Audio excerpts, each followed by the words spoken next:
I started to listen to my Russian friend and respond, but instead, I'm in awe, Vasily, of how you say what you say with a straight face. I really, really am. Today's session of the Security Council has been called under truly strange circumstances. The Russian Federation has asked us to discuss what it calls unilateral threats related to Syria. What is strange is that Russia is ignoring the real threat to international peace and security that has brought us all here. And it is ignoring its own unilateral responsibility for all of it. What we should discuss today is the use of deadly chemical weapons to murder innocent Syrian civilians. That is one of the most blatant and grotesque violations of international law in the world today. It is a violation of all standards of morality. It violates the long-standing international consensus that chemical weapons represent a unique evil. Chlorine, mustard gas, and other chemical weapons killed 90,000 people and injured over 1 million in World War I. In the book, Canada in the Great World War, the Canadian soldier, A.T. Hunter, described it like this, quote, "The gas cloud gathered itself like a wave and ponderously lapped over into the trenches. Then passive curiosity turned to active torment, a burning sensation in the head, red-hot needles in the lungs, the throat seized by a strangler.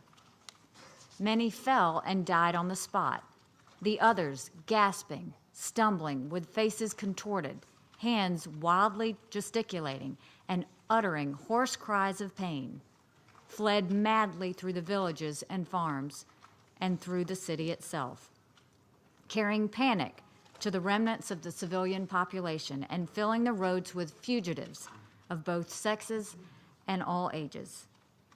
End quote. Chemical weapons didn't produce the most casualties in World War I, but they were the most feared. In World War II, chemical weapons were employed on an industrial scale against civilians, resulting in the worst genocide in human history, which we recalled just yesterday on Holocaust Remembrance Day. That is what brings us here today. That is what chemical weapons are all about. That is why we must not stay silent in the face of horrible chemical weapons use in our own time. The first response to all this death and injury was the 1925 Geneva Protocol, which banned the use of chemical weapons in war. Later, in 1993, the Chemical Weapons Convention was signed. That convention obligates all of its parties to, quote, "never under any circumstances develop, produce, stockpile, transfer, or use chemical weapons." It also prohibits all parties from assisting anyone to engage in these activities. The United States is a party to this convention. Russia is a party to this convention.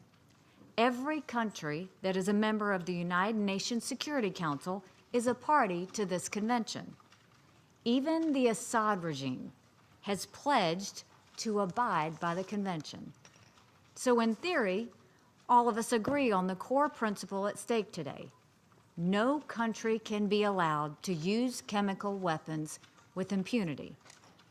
Now that we have established what we all agree on, let's ask ourselves, what should we be condemning today?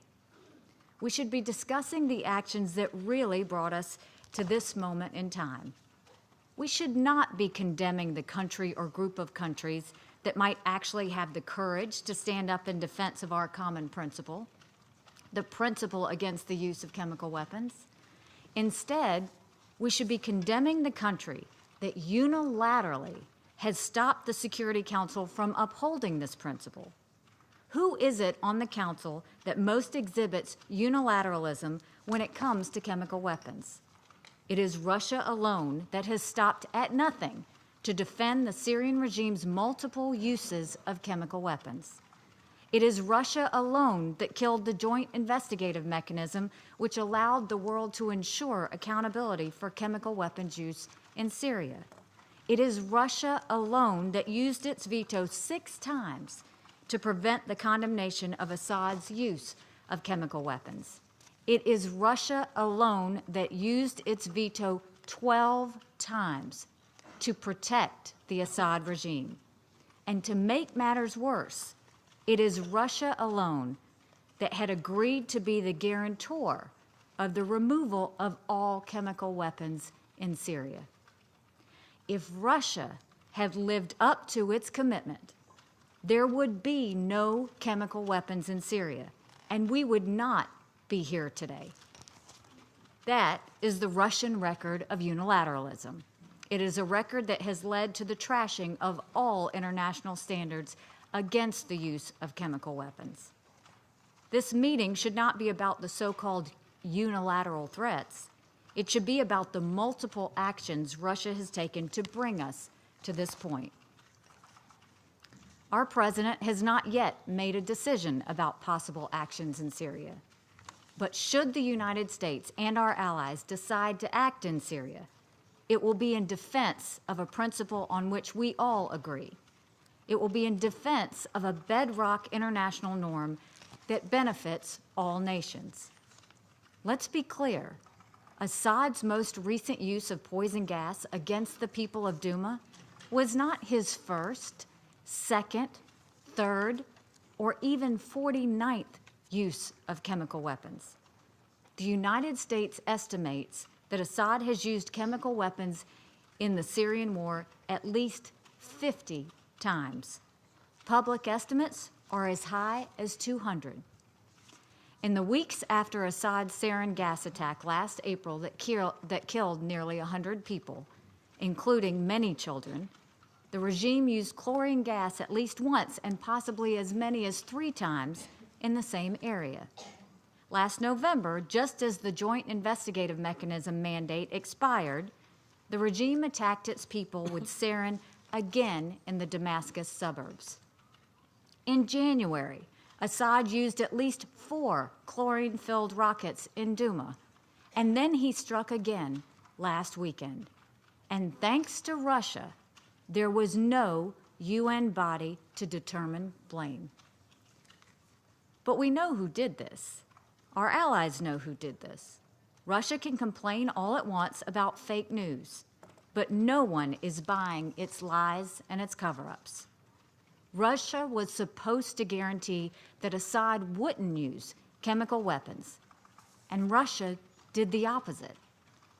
The world must not passively accept the use of chemical weapons after almost a century of their prohibition. Everything the United Nations stands for is being blatantly defied in Syria with the help of a permanent member of this council. All nations and all people will be harmed if we allow Assad to normalize the use of chemical weapons.